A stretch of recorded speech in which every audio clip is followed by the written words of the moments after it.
Thank you very much for introduction. I'm Naoto Ueno from Japan. Today I'm going to tell you about ABIS, Japanese Imaging Network, and its effort and the challenges.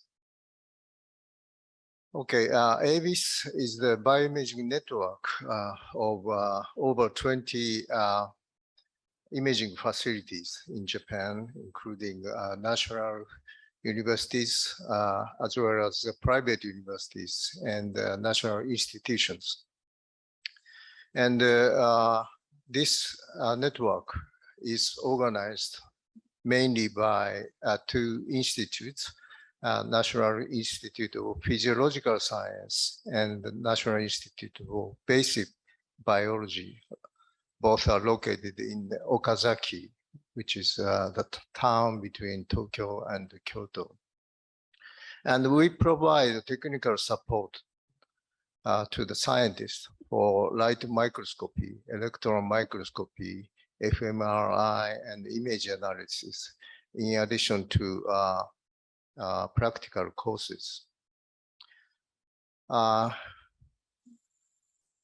Today, two other delegates from Japan are attending.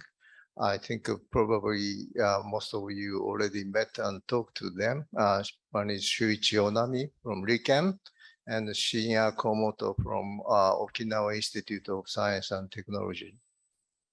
And this ABIS activity is generously supported by Japanese government, Ministry of Education, Culture, Sport, Science and Technology. That's called MEXT. Our origin was written here. ABIS was launched in 2016, responding to the needs of universities, institutions for additional support for running imaging facilities, financially as well as technically.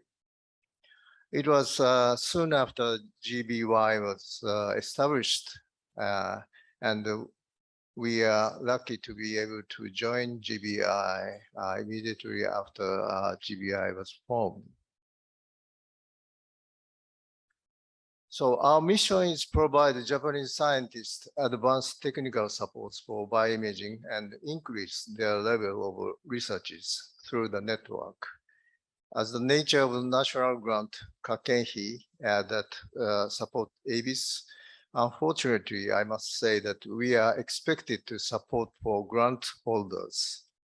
Nevertheless, all practical courses are open to any scientist. And regarding progress, after the first 6 years of term, we moved into the second term from April 2022.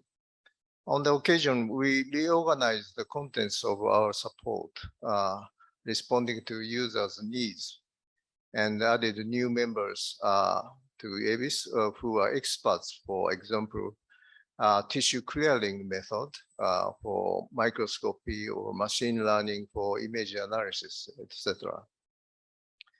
The next challenge will be to establish an efficient data sharing system within ABIS and eventually integrate it into global efforts.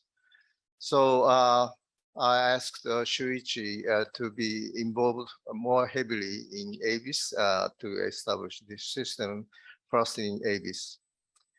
We have just started this project, but I hope it will advance soon. And regarding to SDGs, I think the number 4 is the most fitted goal to our mission. That is quality education and promote lifelong learning opportunities. When ABIS was established, at the same time, 3 other technical support was formed, established in Japan, or essential platform for life sciences. So in order to solve the common problem beyond these platforms, those are COFOT, model animals, genomics, in addition to bioimaging, we established a committee, which is called the Committee on Promoting Collaboration in Life Sciences. And we aimed to solve the common problem, and also we aimed to strengthen our voice to stakeholders, funders, scientific community, and general public. One of the future of this committee is that we have a working group for LC, stands for ethics, legal issues, and social issues. And one of the important activity of LC working group is related to the international guidance in life sciences. I'm not going into detail, but there are many guidelines for life sciences. And most of them are closely related to our ordinary human life. Those include handling of human embryo and, for example, gene therapy or GMO products. And all these guidelines are not necessarily understood properly or correctly by general public. I think we scientists are responsible for explaining those guidelines to and provide correct information to the public. So we made a web page to explain all the guidelines to general public and how those guidelines are related to ordinary life. And we also organize a public symposium, such as for genome editing and for infection diseases. All these are also related to life. And we invite not only research specialists, but also science communicators and journalists. And we have a panel discussion after this symposium. And as ABC's own activity, we have recently started a new practical course for optics, for microscopy optics. Unfortunately, we are doing as a hybrid course entitled Listen, Watch, and Touch, Learning Microscopy from Principle. So we aim to break down bioimaging into essential elements and teach principle of optics to trainees. We are at the stage of teaching scientists, including students, graduate students, postdoc, and the technical staff.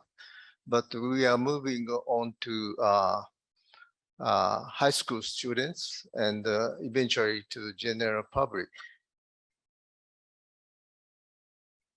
Now, I would like to answer to the questions given from GBI.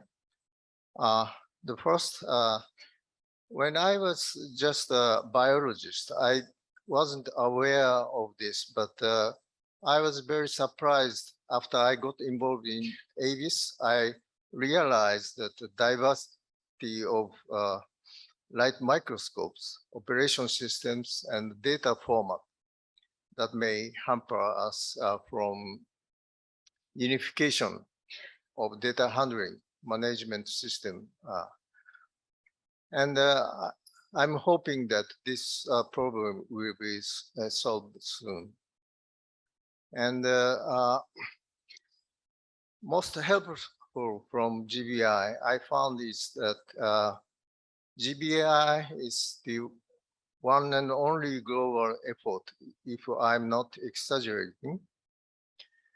And just being a member of GBI is already a big honor or privilege.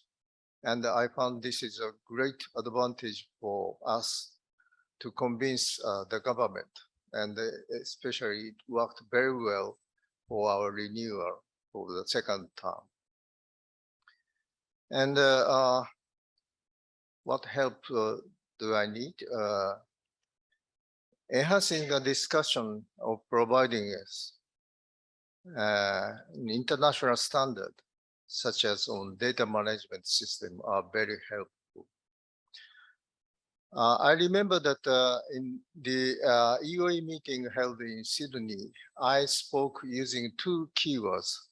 One is one team. I told that we must be united for promoting GBI activity. The other word is Galapagosization, which is a very strange word, maybe strange word to you, but referring the very unique evolution of organism in Galapagos Island.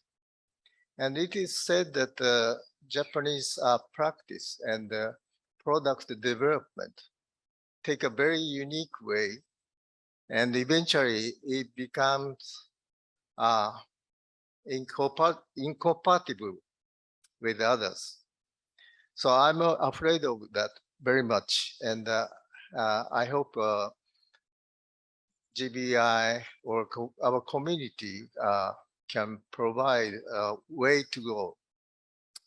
And I'm hoping GBI will help us for that kind of things. Okay, thank you very much for your attention.